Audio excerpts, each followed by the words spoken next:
Yo, yo, yo, yo, yo, what is going on, CoD Familia? It is your boy BN, aka Mr. Kingdom Builder. And today, we are going to be talking about how is the game, based on its map design for KvK, the ways that we get to unions being formed, is all of this just killing the PvP enjoyment in Call of Dragons?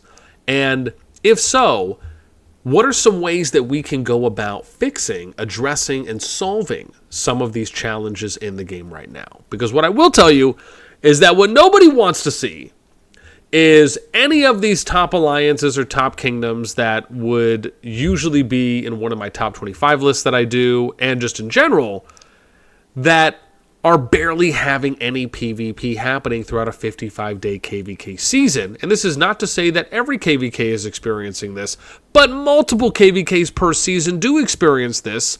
And if it's any consolation to what we ended up seeing, or adding on as a reference point here, for what we usually point to, is if you look at, the past couple seasons, and we've talked about this with Noir, just not really having any kind of long-lasting, sustainable PvP as the number one alliance in the game, and coincidentally probably has the most amount of average high spenders in the game. Probably could fund a small nation if they really wanted to combine assets. Who knows? And so then you also look at, one of the previous seasons where we had Noir and TFS, and they were going up against BXS and EIS, and how much of a just utter disappointment that season was. And that's no shade against any of the alliances, the kingdoms that were in there. But the fact is that when you really only have about 3.5 days of PvP throughout a full 55-day KvK season, I'm sure the game missed out on a potential amount of money that they could have made that they didn't, because the PvP wasn't as long-lasting as possible, and there wasn't this need to potentially buy as much as those players maybe needed to, whether that is packs, bundles, resources, etc. It makes you wonder. And so that is going to be what the focus for today's video is going to be about. So as always, if you enjoy the content, make sure you throw us up, because it helps out a lot. So let's start off with what are some of the big points here that it pertains to KvK. And let me give you another example here, right? You got the situation with BXS and Echo. And let's really set the stage appropriately here, at least as of last month. I'm going to show you guys this. So at the time, we had Kingdom 70, right, from when we last did our top kingdoms. So this was a little over a month ago, almost a month and a half now. I'll be doing my new top 25 here once ROW finishes. So probably around the 13th to 14th of October is when we'll start. However, Kingdom 70 is the top 3 kingdom. 60 was on the rise, and they were a top 25 kingdom at number 24, right? They're probably higher now. If you look at where they ranked for alliances, this was taken last month, a little bit over a month ago, and you have here for Echo, they were the number 7 ranked alliance at the time. Again, stronger now, and we'll do that in a couple days as well. And then you got BXS, which was number 16, right? And again, that's just for the top alliance in the kingdom. But it just kind of goes to show you that, you have these top kingdoms, top alliances, you would anticipate them to be fighting. But the fact is that we didn't end up seeing any PvP in Zone 2 here in Argolin. I mean, even if you think about last season for SOS1, what happened when TFS and AFS were going up against BXS as well, right? I mean, it was a train wreck.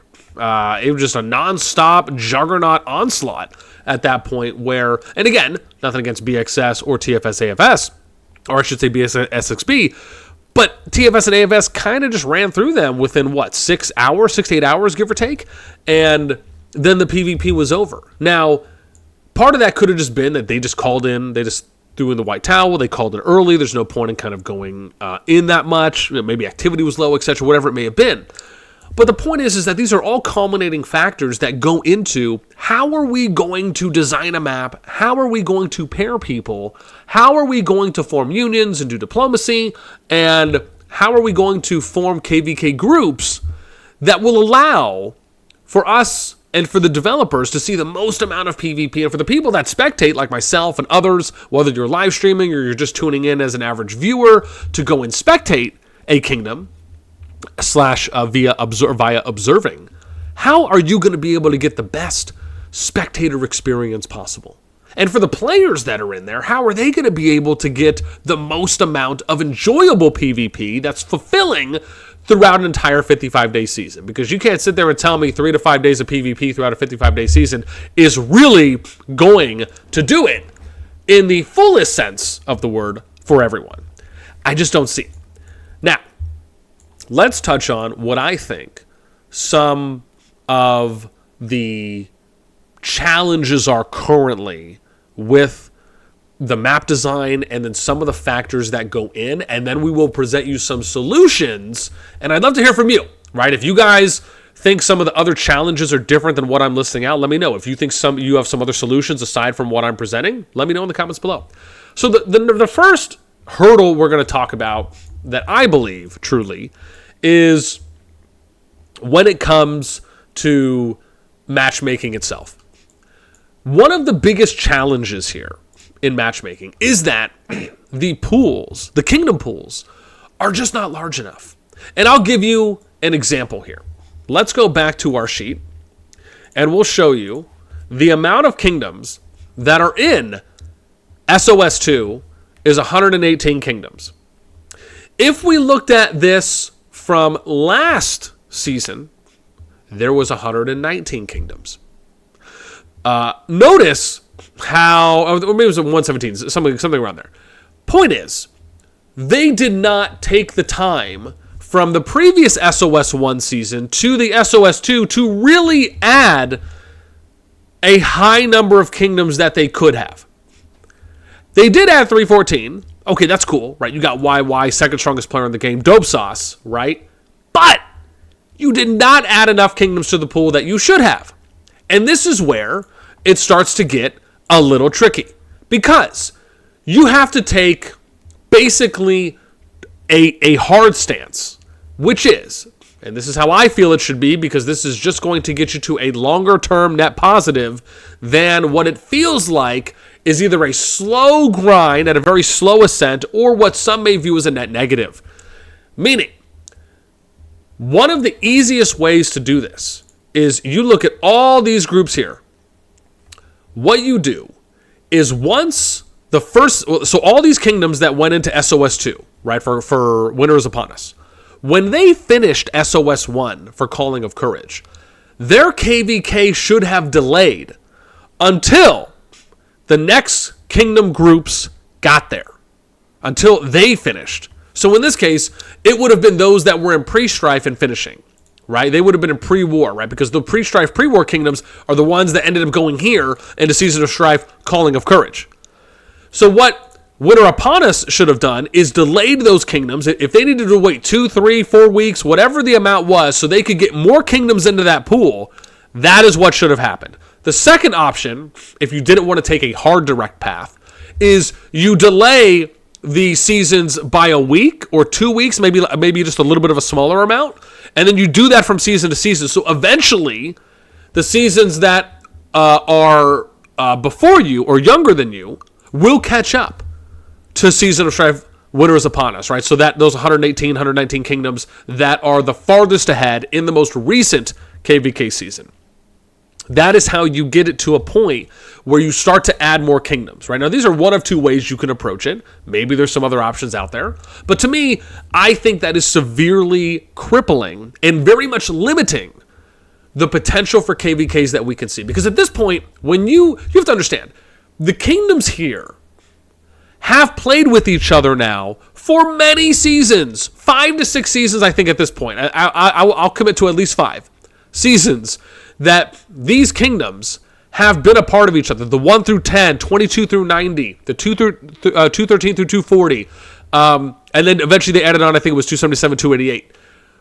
But you have the majority of those kingdoms that have played multiple seasons with the same people, with the same kingdoms. And so you're not really getting anyone new. All you're getting is movement that's happening internally, so it's recycling, right? You're not adding anything. It's recycling the players that are there. They're going from one kingdom to another kingdom. And then, yeah, maybe you'll get different matchups just because people have moved and gone to different alliances.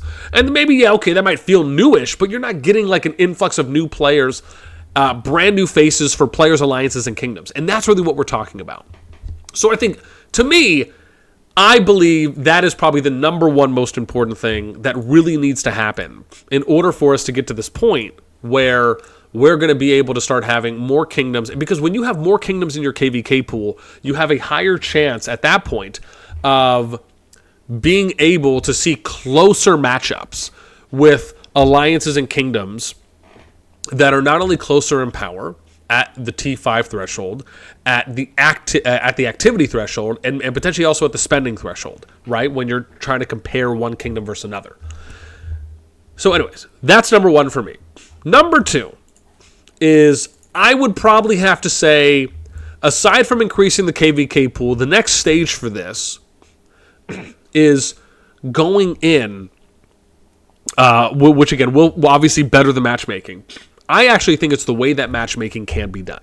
So number two for me is going to be this option of, I actually think one of two things need to happen here. One, and I mean, as it need to happen, I'd like to see happen. Not saying that these should be the only two ways that it should go about, but I would like to see how these two options play out. Number one would be allowing for kingdoms to, whether you want to say be seeded in this kind of A through D option, kind of like how Rock does it, but more importantly, I just would like to see like a team captain. So an example of this is, and let's go back over to my sheet so I can show you this.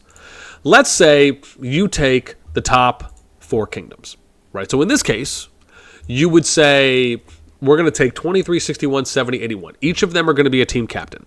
Right, and bear in mind, this is different. 23 is obviously not the number one kingdom anymore, but just stick with me. So you have team captains, however many you make. So if you have 119, let me see here. If you have 119 kingdoms, sorry, not 119 kingdoms. If you have 118 kingdoms or 120, let's just make it even for layman's terms. And you're going to do 4 kingdoms per KvK, or you're going to do 8 kingdoms per KvK, and then you're going to allow for teams of 2 in unions, or however you might do it, right? So like, let's just say you're going to have 10 groups, and your 10 groups, you're going to have the top 10 kingdoms that are each going to be the captains. At this point, kingdoms can apply to that team, and then they can be accepted or denied. However, you would apply a kingdom power threshold, right? So the system would say, here's the kingdom cap, here's the power, here's the union cap or the ally cap. So you cannot exceed this power based on, right? So maybe they say, and what this does is it forces you to have, and like, so you already know the top 10 kingdoms couldn't ally with each other, right? So that means in this case, the next best option could be like 23 would have to go with number 11, right? But then at that point, let's say your power threshold is like 70 billion or whatever it is, right? And they would tell you how much power each of the kingdoms have. So what this does is, if you want to top load, it's almost like, you know, what people talk about when you're building a sports team, if I use NBA or basketball as a reference here, right? You could only have like, 1, 2 supermax players, and then you have to do, you know, people that are going to cost less per million per year, and then lower than that. So the idea would be is that you couldn't just do like 1, 2, 3, 4 and stack. You'd have to do like 1, maybe 18, maybe 25, and then maybe like 55, right? And you would pair them together, and as long as it totaled up to or below whatever the union power, kingdom power cap is, or union cap is, that's what you could do. That, I think, is one way to do it, right? Now, obviously, they'd have to figure that out. But I think in that way, if you have to set the power cap for the unions. And so that way, I think it would actually be better because, one, it would also allow for you to meet other kingdoms and other alliances. It would allow for you to build rapport and relationships with other alliances and kingdoms. And it would allow for you to potentially see how well they can fight, maybe even use those as recruiting opportunities.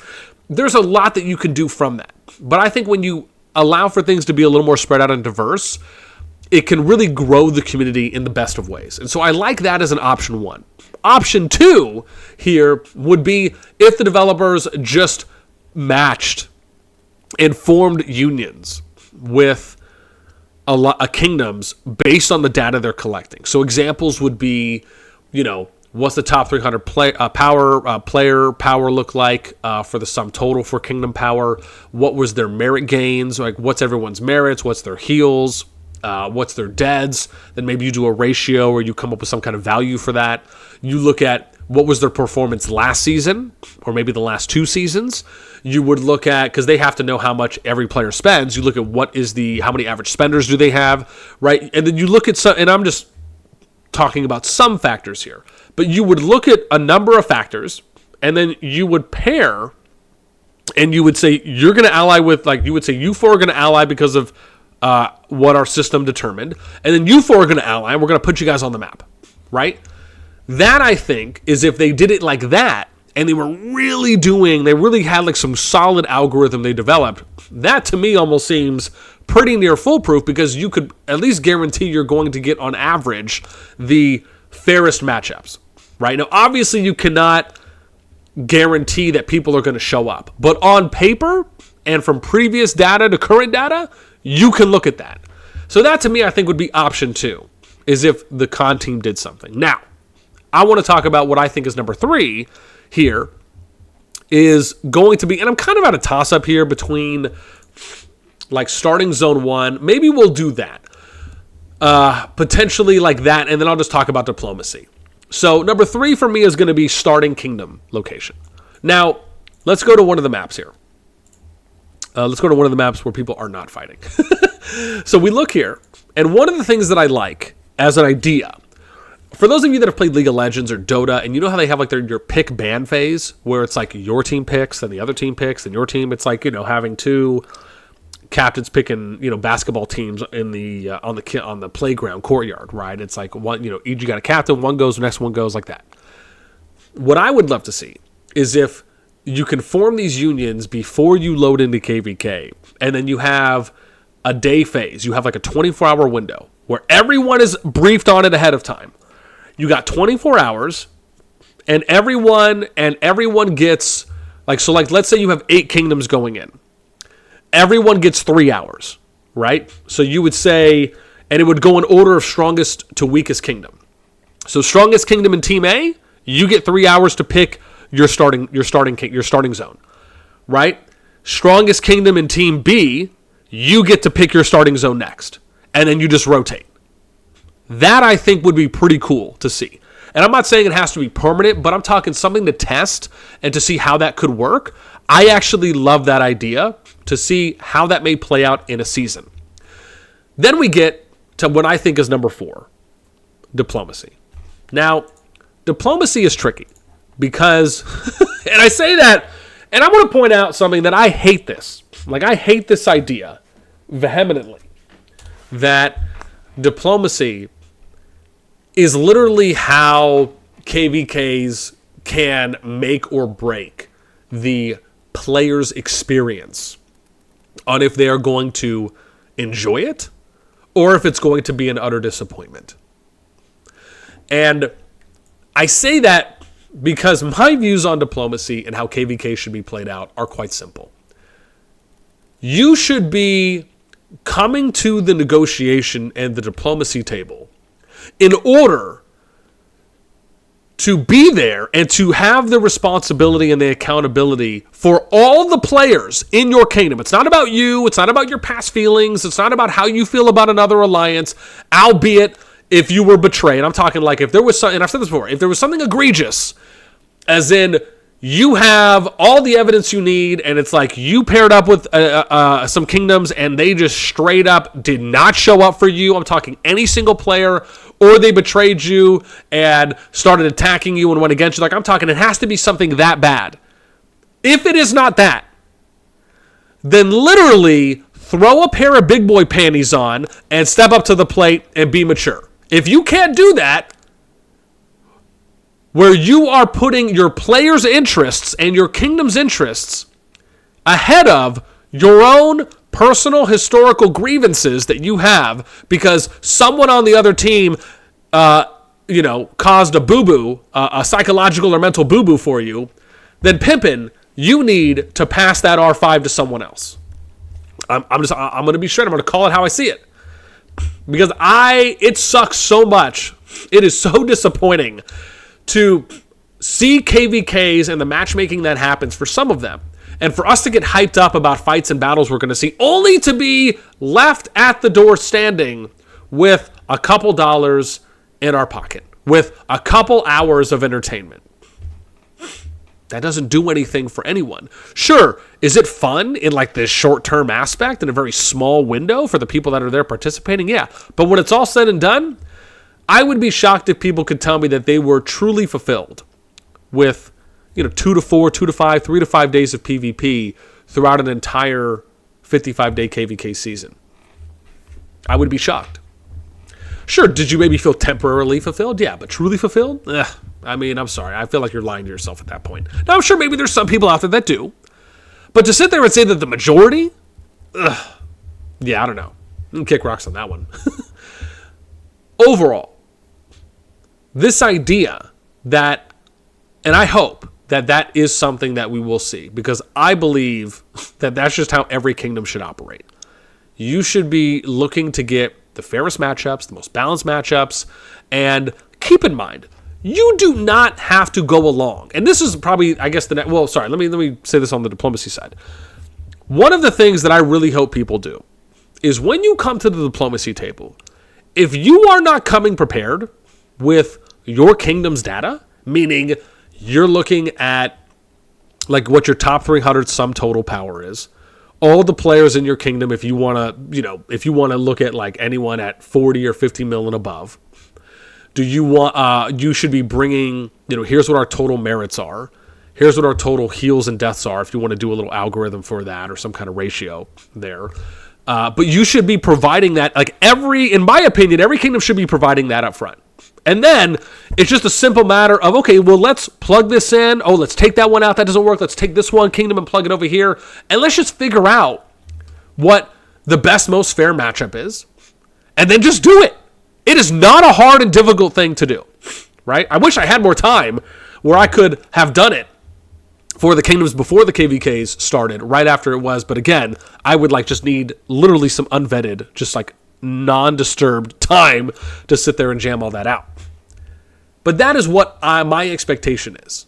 Because for me, it's not about the leaders, it's not about management, it is about the players that are your sole responsibility and accountability, and you should be looking out for them and their interests to have the best game playing experience they can. Because if they don't, and it happens for too long, or if they have one bad experience, that could cause people to quit. It could cause people to lower playing activity, to become demoralized, demotivated.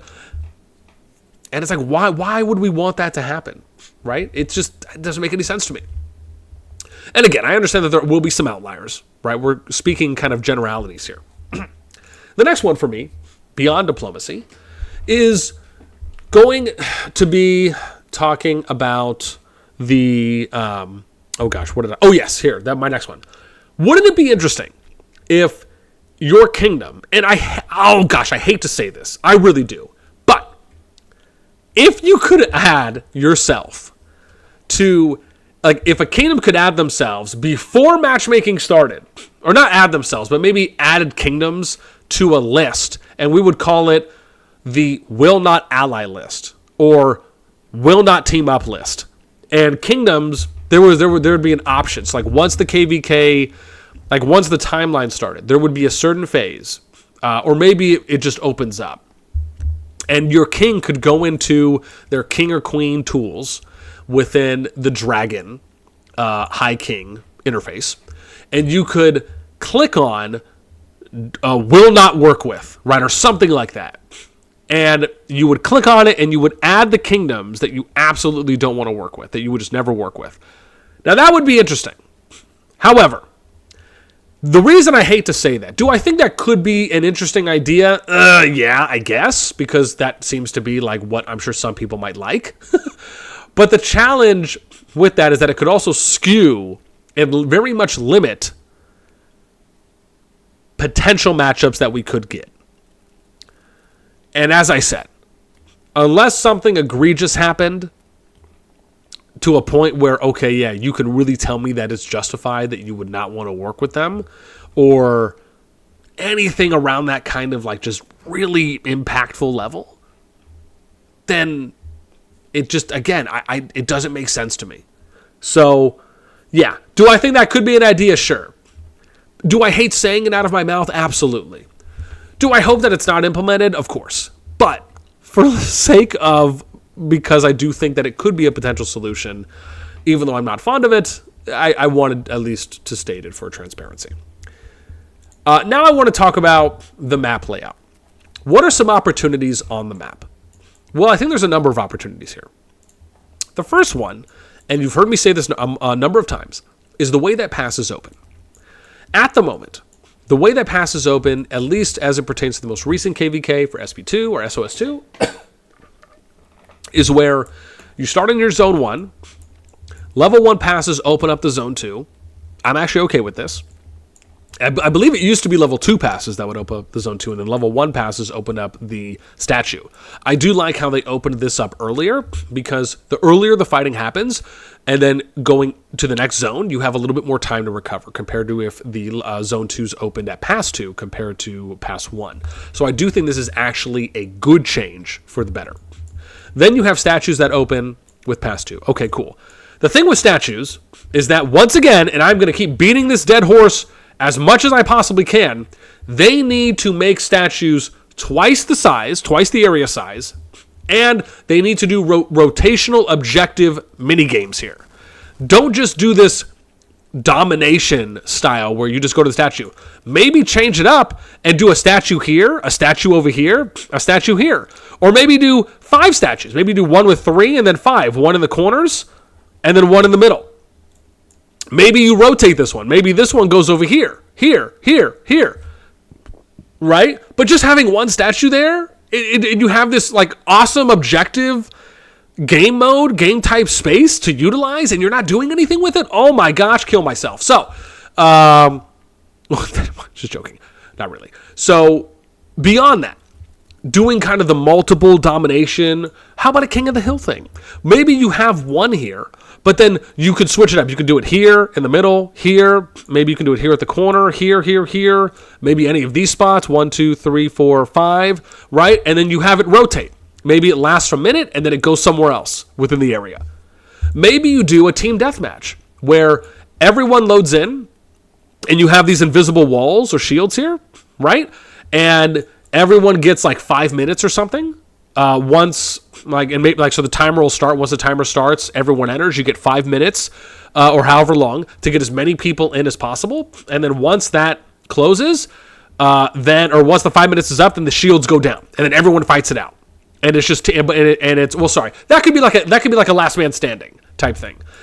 The team deathmatch could be a thing as well, but you don't do the invisible shields, right? You just let people keep going at it until they get to a certain kill number, right? Or kill points that have been accrued, right? Maybe you can value those out depending on the tier unit of troops, etc.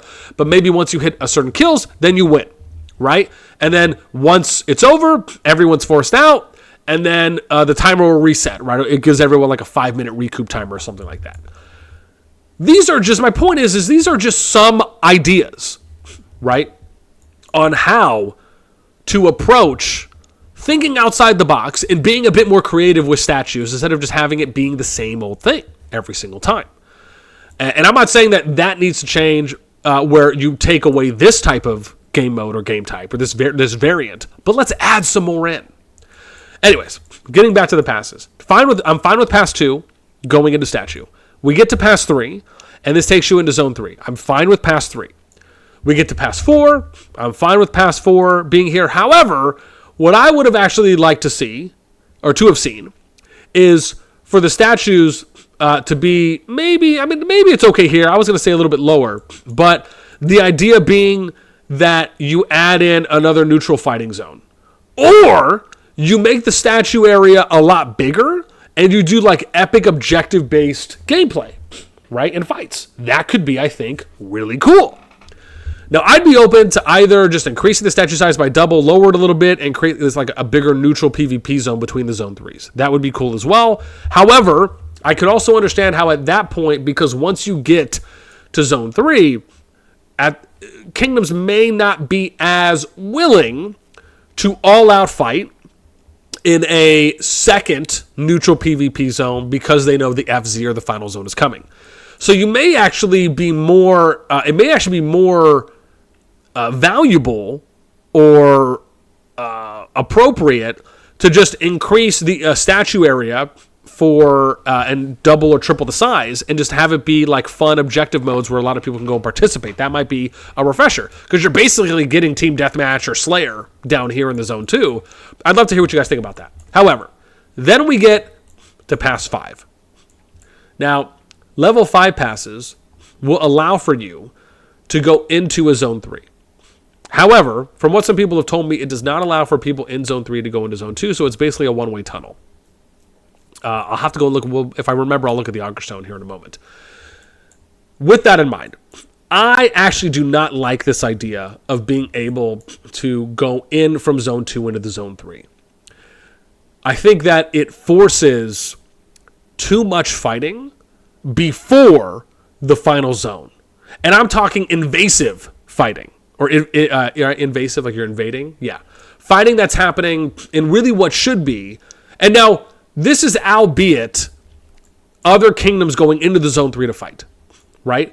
If they want to have this be the thing where you have the two adjacent starting Zone 1s that can go into the same Zone 3, I am somewhat okay with that. I would maybe like to see another variation later on, but I'm okay with that for now. However, with the level 5 pass, I don't think that the level 5 pass should be opening when it does. It adds too much. I guess it makes the Zone too messy, is probably the easiest way to put it. In my view, it's too much unnecessary fighting that's happening because all you're really doing is, even though it doesn't open right away, you have to think about it like this. You're going to have, let's say, worst case scenario, you have two opposing starting Zone 1s. You go into the Zone 3, you're having an epic war, and let's say the war just finishes by the time level 5 pass is open. Okay, well, now you got to fight another war. Or what happens if the fighting is still going on, and then the level 5 pass is open, and then you're getting hit from the back, but at that point, even if you still might not be fighting for that much longer afterwards, you're still fighting for a lot. So now, you're already limiting the amount of potential kingdoms, or you could be limiting the amount of kingdoms that could be going into the final zone. You also could be limiting how much overall PvP you may have there if you allow the fighting to happen for too long. So for me, it's not to say that I don't want this pass to open. I would just not open it at level 5. What I would do, and then the same thing with level 6 pass. I don't believe that level 6 passes should open before the final zone. Just doesn't make any sense to me. Same issue as well, and we saw this in a number of KvKs last season, where the majority of the KvK was over after the level 3 adjacent zones opened. And we got lackluster to basically no PvP in the FZ, and it was an utter disappointment. So my view is that once the level 3 passes open, you can open the level 4 passes, then the level 7 passes open to go into the FZ. And then next, you can do the level 6 passes. And then after that, you can open the level 5 passes. And then after that, you can open the level 3 passes to reverse go in, right? That's how it should work, because that will allow for you to get the most amount, the highest percentage chance of sustainable, long-lasting, and large amounts of engaging PvP from the majority of the player base that is there in that season. Okay. Pass openings aside. Let me see what else I have on here. I think that was probably... Oh, the very last thing is talking about map layout. So one of the things that I really liked with the SB2 map is, and I guess we'll take a look at it here for Season 2, right? Because we can kind of get a view. One of the things I really liked about the Season 2 map, and keep in mind, this actually is... You know what? Hang on. Let me see if I can go on my Discord and find this, because this is not... You guys, some of you may not even know the current version, because it's been a while, but let me see here. I don't know if I've got like an overall thing of it for what it used to look like. I wish I did. I guess I can just show you guys this one. This is probably fine. Dueling. Okay, here. So I'll show you guys this one. So let's do this. Let me do this. Okay. So in this, actually here, let me see if I can blow this up. Can I... Oh no, I don't want to send this anywhere. I don't want to forward. I want to open in browser. Cool. Oh, this is what we'll do. Awesome. Let me show you guys this. This will make a lot more sense. If I do it like this, we'll do that in browser. Oops, I didn't mean to click on that. Do this here. Okay. So, the previous Bellerin map used to look like this, where you would get this massive Zone 3, right? You had the Zone 1s on the outside, there was some Zone 2s here, and then you had the massive Zone 3 where everyone would funnel. This basically, and you see this line here, this essentially formed on this KvK season, this kind of west versus east side of the entire map. And what a lot of groups ended up doing that went into this season is they said, okay, well, our group is going to go on the west side and this other group is going to go on the east side. So what ended up happening is that you didn't have like the crescendo fighting until you got to the final zone. You did have, I believe, 1 or 2 instances where you could fight at a statue here, and I think there might have been a statue down south if I remember correctly. But then you probably really, for the most part, wouldn't get a lot of action happening. The challenge here is that it was kind of a double-edged sword. You are either going to finish off your KvK and have a high chance of not fighting in the final zone if the unions did not split equally between the west and east side, and then you would basically have your final zone in zone 3, or if they did, you would then have your final zone. Not only you'd have your big massive fight in final zone, but then you would also be able to fight going and invading your opponent's zone 3, and then eventually their zone 2s, or eventually their zone 1s, right? And so because of that, you're able to get longer lasting fighting because of the fact that you would allow everyone to save as much as they could and keep saving until you get to the final zone. And then people are still fighting once you get to the final zone and trying to break into the zone 3. Compared to if you allow for all the fighting to basically finish off in zone 3, you are potentially limiting, more often than not, limiting the overall amount of fighting throughout a season. So, just wanted to kind of show that off. Right, you can see dueling where it goes here, more Brez, that was the other side, and it's kind of showing you that off. And so I just always thought that this was like really interesting, but I actually kind of liked this approach to how they did the map design here. And it is one of those things that gets me wondering on, well, what if, for example, they made it so that in like these pre-strife maps, you would just have like 2 massive zones, kind of similar to a more Brez or a Dueling. So you'd have 2 starting zones, and they would basically be, like, you could even do it like this, right? Kind of like this side, and then you have the middle. And you'd have 2 massive starting zones. And all the kingdoms that are going to be in one group allying, they would start in one, and all the other kingdoms would start in the other. And then you would have this big final zone area, right? And it could have multiple choke points if you wanted, and then fighting all the way in. And then basically, it's really just 2 zones at that point. That I think actually could be interesting, where if everything's like symmetrical, it's equal, even if you want to have like, if you want to have like asymmetrical pathing, but as long as the amount of flags is, the count is the same regardless to get to the dragon in the middle, something like that I think could be interesting. Because when you're adding in enough choke points, whether that's bridges, ramps, mountain passes, etc., it basically creates like these stopgaps, these fighting points that you can kind of fall back to. And it's like, okay, we're going to fight at this fighting point next. And so I do think that there actually is some value when I really sit down and think about it. But that could actually be one option. I think another option could be where if they want to make and kind of take a chapter out of the SB2, the Bellerin map, they could do something where they create layered, right? So it's like a massive zone for everyone, and then you fight in the middle. Another massive zone for everyone, you fight in the middle. And then you could do like 2 or 3 of those layers, and then eventually you get to the final zone. I think there's a couple different ways they can do it. Because to me, I think the most important thing, and this is, I guess, what I will end on here, is the most important thing to me that I view when it comes to KvK is the final zone. I don't think anyone would really disagree to say that, oh, well, Zone 2 is the most important, or Zone 1 or Zone 3. No, the final zone is the most important. And because it's the most important, the game, in my opinion, has to develop a way of getting the most amount of players to where they are also the most prepared to fight it out in the final zone as possible. Doesn't mean that they can't fight it out before, but it can't be so punishing to where it immediately eliminates 50% or a third or a quarter of the total active players in a KvK before they make it to the final zone. And so, to me, and I'm curious what you guys think. Do you think the final zone is the most important? Do you agree or disagree with that take? I'd love to know. Aside from that, that is going to be it for me. I feel like I've talked long enough. I'm shocked that I've been going on for about 40 minutes here. But, like, to me, this is really important, and I probably could have condensed this, I'm sure.